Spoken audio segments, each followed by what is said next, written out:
मनोरंजन विश्वातून खूपच दुःखद बातमी समोर येत आहे।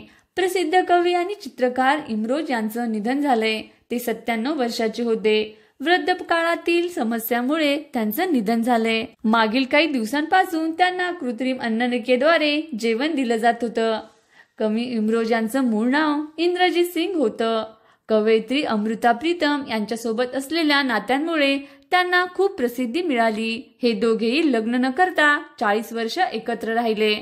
काही वर्षांपूर्वी कवयित्री अमृता प्रीतम यांचं निधन झालं होतं, परंतु तरीही इमरोज ज्यांच्यासाठी त्या जिवंतच होत्या। त्यांना अमृताबद्दल विचारलं गेलं तर ते इथेच आहे असे सांगायचे, कुठे नाही गेली असं ते नेहमी म्हणायचे। इमरोजच्या जाण्याने साहित्य विश्वाला खूप मोठी हानी पोहोचली आहे। त्याचे अनेक फॅन्स त्यांच्याबद्दल सोशल मीडियावर चर्चा करताय, त्यांना श्रद्धांजली वाहत आहेत। अमृता आणि इमरोज या दोघांची प्रेम कहाणी अमर आहे आणि नेहमी सगळ्यांच्याच लक्षात राहील। आपणही त्यांना श्रद्धांजली वाहूया। धन्यवाद।